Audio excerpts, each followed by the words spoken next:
Jonathan, how are you today? Doing well. How are you? Doing fantastic, my brother. Doing fantastic.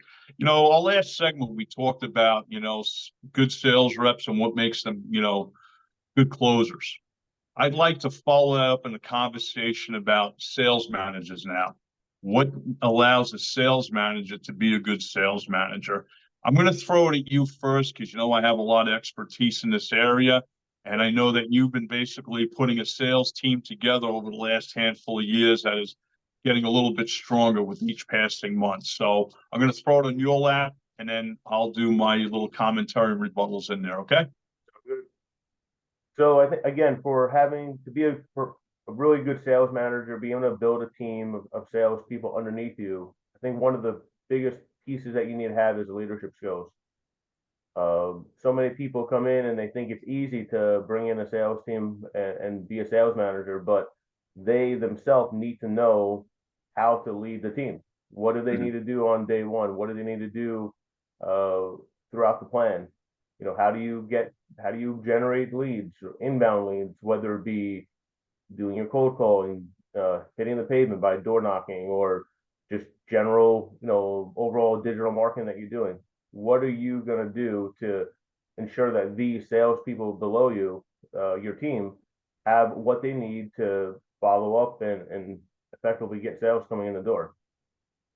One of the, as we built our sales team over the last, like you said, 5, 10 years, one of the biggest pieces that was always very difficult is what information do they need to be successful out there?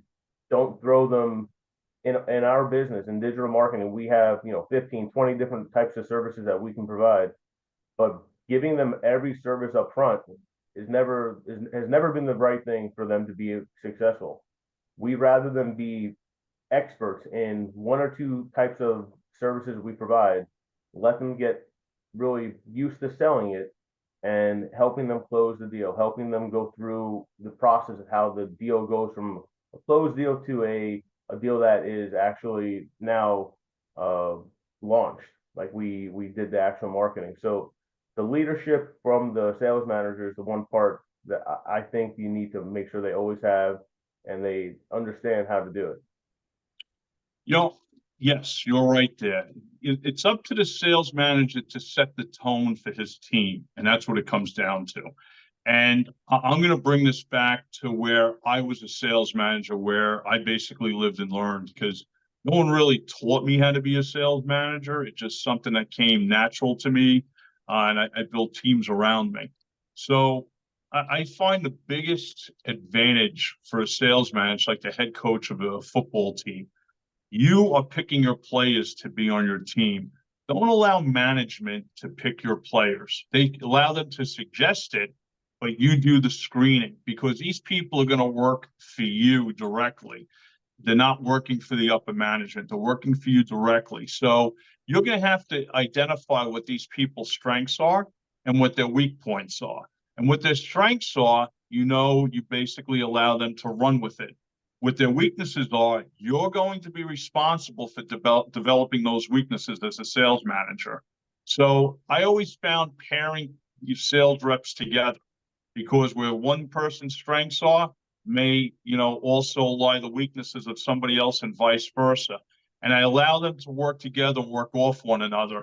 When I started my days doing it, we had a feet on the street type of program, outside sales. Those still do exist. They're very effective. However, things have changed because of technology.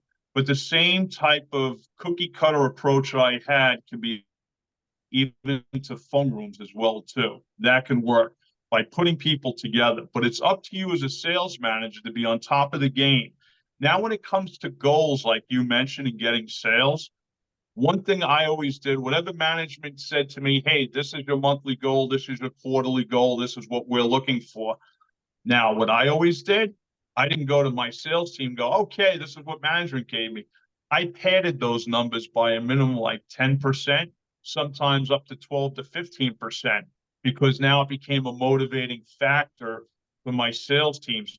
But I made sure there was bonuses built in at certain plateaus they hit because my job as that sales manager is to fill their pockets. And I always told them, have 4 deep pockets because I want to make sure I fill them all with money, because that's showing me as a sales manager I'm being successful in building them. Your thoughts?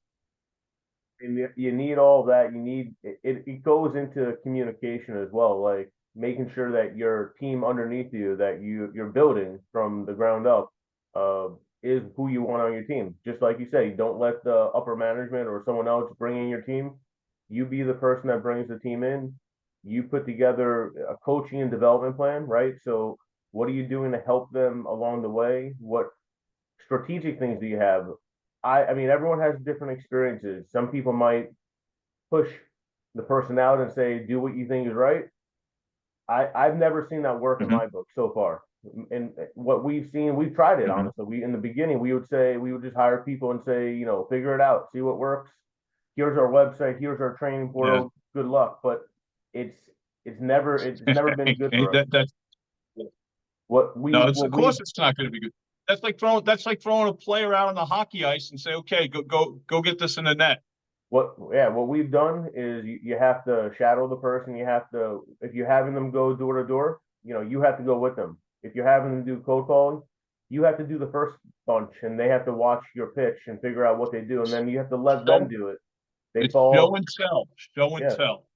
so many people are scared to get, you know, the no, or scared to say the wrong thing, but uh we just, you have to go out there, you have to do it, you might look like you did something wrong, but fail at first, learn what you did wrong, and then you do better the next time. So the coaching development, what did we put together for you so you know the right way of doing it?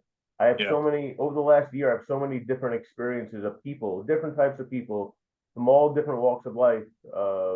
People that are successful in some industries and they just can't hack it when it comes to you know, doing something different. So you really need to put the plan in place, give them the ability to go out of your scope of what you think the right way of doing is, but because what I do may be different than what this guy may do or this person may do. So give them a flexibility that they could try a little something different, but you need to give them the plans of what we've done in the past that has worked. When you use the term shadowing somebody, and what a good manager does, again, you're going to be aware of what's happening. You're pairing people up. You want to basically build people's self-esteem. You got to build their confidence in the product and the knowledge. Listen, it's okay if you fall on your face your first, few weeks or your first month. But if you're a sales rep, don't be afraid to ask questions, because those questions are going to create knowledge for you, and that knowledge is going to create wisdom for you and being successful. And that's the way you got to look at it. So it's kind of two roles. And a sales manager should never, ever, ever be intimidated, because if you're intimidating, you're going to be unapproachable for members of your team, and that's not a good thing. You want to be there, but you got to be stern. Okay, it's like a parent. You got to give them tough love, but you're going to give them the love that they're going to be successful in what they're doing. Again, building their self-esteem and their confidence, and always praise people. Don't be afraid, to praise people. Always praise them. And when someone screws up, pull them to the side. Hey, listen, I just want to point something out to you.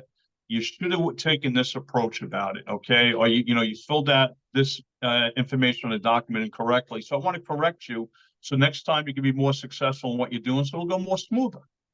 I mean, as far as being approachable, a lot of times what we see is people just they're scared to do something wrong, so they won't even ask what is the right way of doing it, or they might not even do it. Like how many times have we hired people and they would say, yeah, I'm going to get on the street, I'm going to get on the phone, I'm going to call people, I'm going to do this.